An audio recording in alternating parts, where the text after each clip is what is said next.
So a good couple of years ago, I was a student in UCC, and there was one particular day when we were going to lectures, and we saw a crowd of students heading down towards the centre of the city, down towards Grand Parade from UCC, down Washington Street. So there was a big crowd of people, and everyone was kind of shouting, and I asked a few people, what are we shouting about? And people didn't really seem to know, but we just joined in anyway. So we joined into the kind of the flood of people that were shouting. We were just giving out, and we eventually then congregated in Grand Parade, and then there was a guy actually from my school originally leading the charge and leading the shouting, and we discovered then that the reason we were angry, because we didn't know why we were angry before, but then we discovered that the reason we were angry was that UCC hadn't enough lecture space. So at times we had to go from lectures in the UCC campus, and then they had rented cinemas and different kind of buildings around the place that we could have lectures in, because there wasn't enough room within the UCC campus, and that's what we were angry about. We were very angry.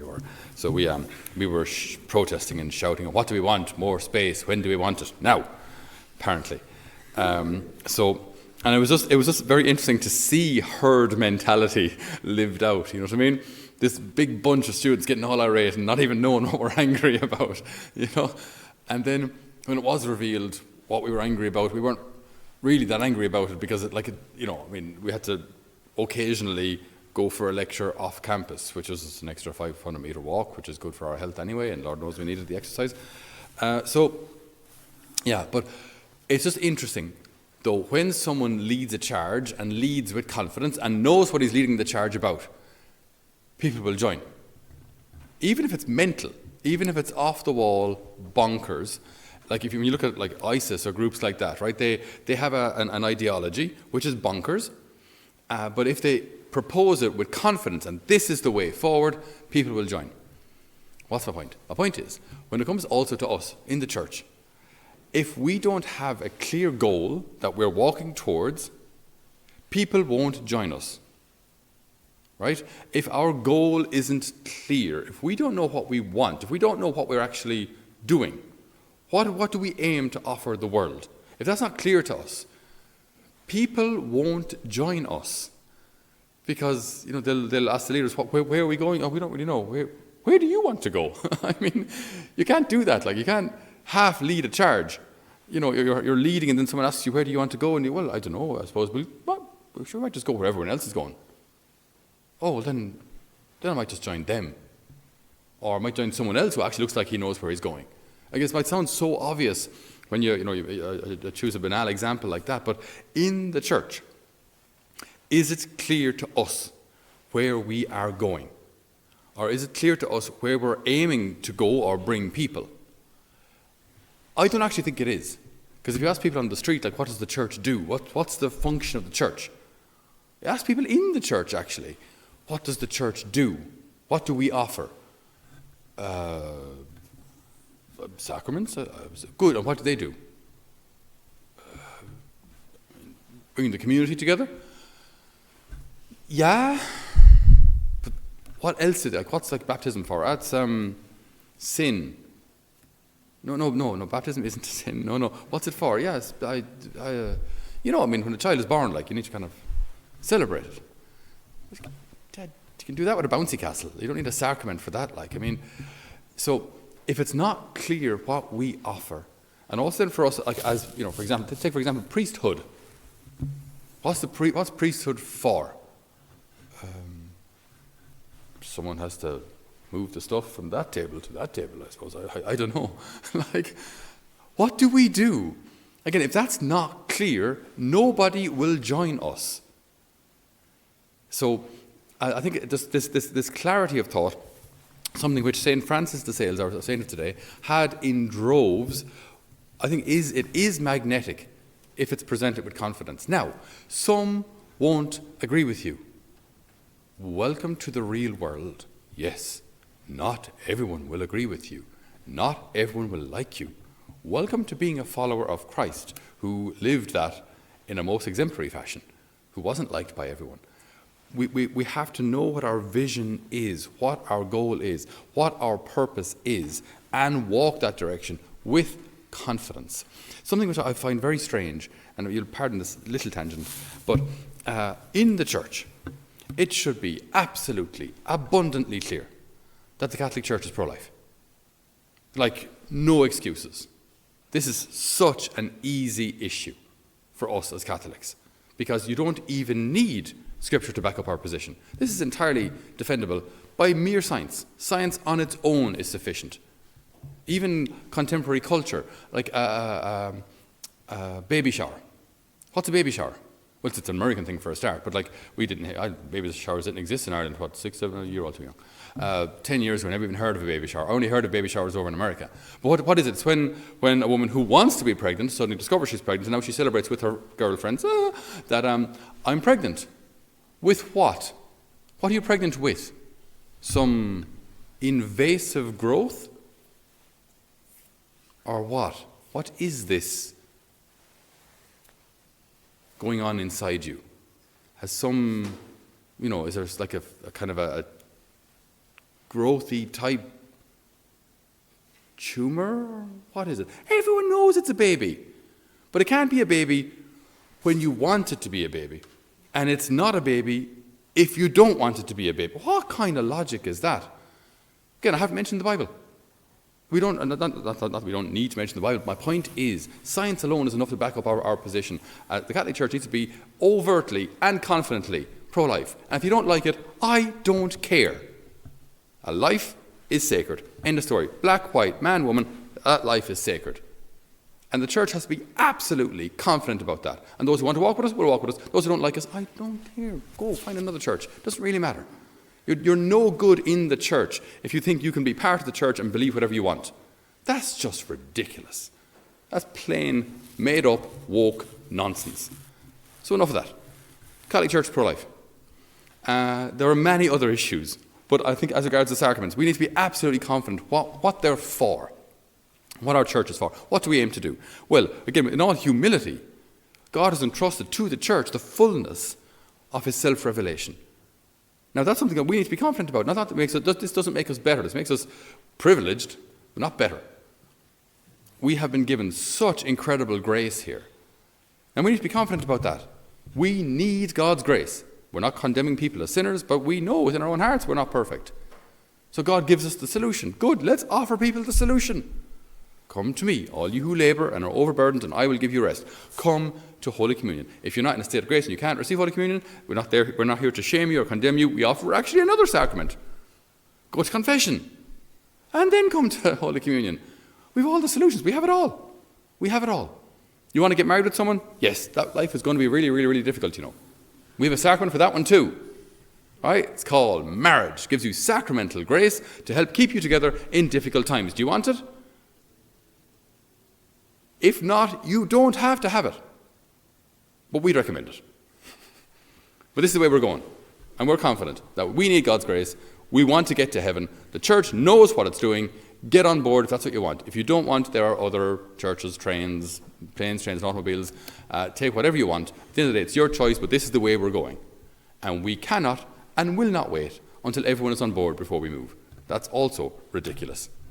You can't wait till everyone agrees with you before we start becoming the Catholic Church. We have to live what the Catholic Church is, and then people seeing what we do might decide to join. And this isn't about like dumping people or rejecting people, but you can't adapt any organisation to the opinion of everyone and then we move forward. How can you adjust anything to the opinion of everyone? That makes no sense. You can't wait till everyone agrees with you. We know what our vision is. Why? Because it's God-given. We don't decide this. God gives it to us. God entrusts the Church with all the means of what? The means of salvation. Getting to heaven. This is our goal. The Lord gives us the map, gives us the means, and asks us then to walk confidently towards Him. And that confidence, rather than actually pushing people out, is actually magnetic. Like some guy with a megaphone roaring down a street, it'll attract a crowd. Why? Because he seems to know what he's doing. Whereas if we don't kind of know what we're doing, kind of toes pointing in, going, I don't know, let's sit down, maybe let's talk about it, I don't know, let's see what we'll do, I don't know, what do you think? Maybe you? Do you know? Do you know? No. What's popular these days? Let's do that. And that's what kind of the Church is kind of slipping into. If it's popular, let's do that. Why would anyone join us so? Why would anyone see that as an organisation worth joining? St. Francis of Sales, born in 1567 in Switzerland to a noble family, quite wealthy, very, very smart, wonderful, wonderful guy. Fascinating, just his life and especially his writings. He's quite funny. He was great, quite intelligent. His father wanted him to study law, which he did and got a doctorate in it. Felt the call to priesthood. Sorry, I'm cutting this short now because I've gone on. But felt the call to priesthood, became a priest, became a bishop of Geneva. Didn't go there very often, only twice apparently. But his life was marked by a stark contrast between Catholicism and the effects of the Protestant Reformation in Switzerland at the time. So it had become quite Calvinist. And St. Francis of Sales saw this and saw, like, little by little, his Catholic flock being eroded and people changing or converting to Calvinism. So he set about changing this, doing something about it. So what did he do? So as a priest and as a bishop, he would go around to people's homes, knock on the doors, and invite them back to the church. Now in Switzerland, absolutely stunning country. We have all the mod cons now of indoor heating and electric heaters and dryers and all sorts of stuff. He did not. So in the autumn, winter, early spring, he would continue to walk around house to house in the snow, so much so his feet froze on numerous occasions until they bled, and he would still stay walking from house to house, inviting people back. How much success did he have initially? Like all good saints? None. Very good. So because the Lord has a bigger plan. So people were not converting. But he continued to do it. Then he started pamphleting places. So he'd write out what the truth. So people would accuse the church: you adore Mary, you adore bread, all this kind of thing. So just the typical accusations of the Reformation against Catholicism. So he'd write out what we actually think, get it printed, and pass it under the doors, in windows. I'm not sure if they had letterboxes back then, but anyway, he'd find a way.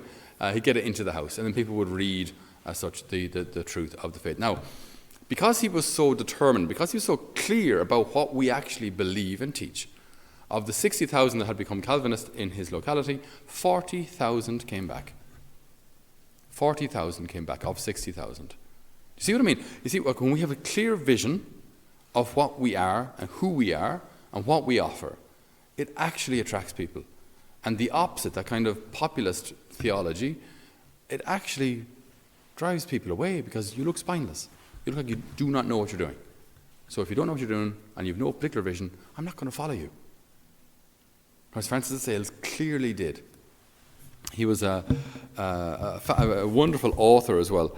And again, this is his humour is somewhat refined and very elegant, but he speaks about religious people, so priests, brothers, sisters, and he says, religious are like fine wine glasses. They contain something beautiful, but they should never touch each other, lest both break. So it's like a lovely idea. He just says a wonderful turn of phrase. He says, "We are crucified to the world." This is from the introduction to the Devout Life. Strongly recommended. If you have time to read it, it's very interesting. It's a good read. Introduction to the Devout Life. So we are crucified to the world, and the world must be crucified to us. It esteems us as fools, so we esteem it as mad. It's just a kind of a lovely, you call us crazy? Well, you're the crazy ones. I mean, look. Just look. Just look at life out there, right? But again, he's also able to call a spade a spade. One lovely quotation here. Here we go. We all colour devotion according to our own likings and dispositions. So our prayer life, we will prize things that we like. Maybe we like fasting, or we like reading, or we like silence. So there'll be the standard then by which we measure sanctity. So we colour all devotion according to our own likings and disposition. One man sets great value on fasting and believes himself to be leading a very devout life, so long as he fasts rigorously. All the while, his heart is full of bitterness, and while he will not moisten his lips with wine, perhaps not even with water, in his great abstinence, He does not scruple to steep them in his neighbour's blood through slander and detraction. Isn't that just beautiful? It's amazing.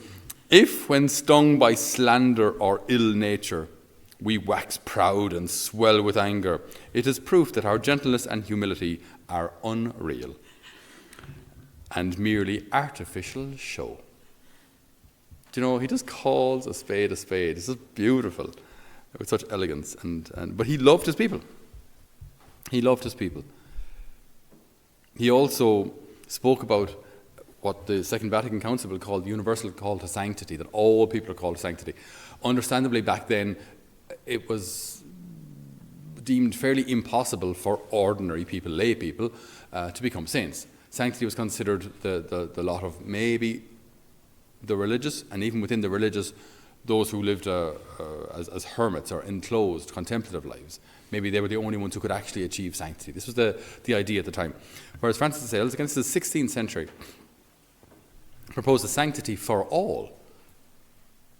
So he says, almost all those who have written concerning the devout life have had chiefly in view persons who have altogether quitted the world, or at any rate have taught a manner of devotion which would lead to such total retirement.